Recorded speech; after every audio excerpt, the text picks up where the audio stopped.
So I just have two quick stories related to my job. About a time I thought I was really in a rock and a hard place.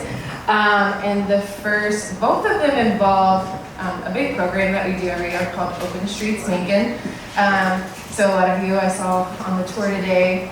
On the Bike Walk Macon, we do this program every year where we shut down miles of streets to cars. And people can come out and do activities and bike and walk, enjoy a lot of free activities. And we've been doing it since 2016. We do about 2 or 3 a year. And usually it's wonderful. It's a great day. Everybody feels amazing afterwards. It's one of my favorite days of the year. But it was 2021. We had open streets on Napier Avenue. It was a new neighborhood we had never worked with before. And so I was excited. We were going to a new neighborhood, but when I was not fully familiar with, it took a lot of planning to meet everybody in the neighborhood, get this event going.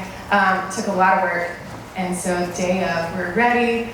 It's been so much preparation. It's time to set up, and we're like minutes away from where we like close down the street, which is a pretty big deal. And Kaylee, over here in the neon shirt, she works for Bike Walk Macon now, but at the time she was a volunteer. Kaylee walks up to me and she says, "Rachel, I don't know what to do. There's a dead kid on the road." And I was like, "What?" She said, "I don't know what to do. I called Michael at Parks and Beautification. He said he couldn't come out. Your dad's here. He said that he can handle it." I said, "Kaylee, what?" I was like, "This is bad. This is so bad. We have to shut down the event, go home, pack it up. We've got to figure out, we got to get the police here." And she was like, "Rachel, it's not that big a deal." And I was like, "Kaylee, there's a dead kid on the road." And she said, "No, Rachel, there's a dead cat on the road." But in my head, I heard there was a dead kid on the road. So no dead kids, just a cat. My dad has dealt with a lot of dead cats growing up, so he was very familiar with just getting a shovel and putting it to the side so someone could take care of it. And then had just a similar situation at a recent Open Streets Macon, where a lot of work. We're feeling prepared. We've got everything ready to go, and it's at the time where we're shutting down the street. We shut down the street. And my husband, John, is my best and most hardworking volunteer, but he's also my most dramatic volunteer. That's right.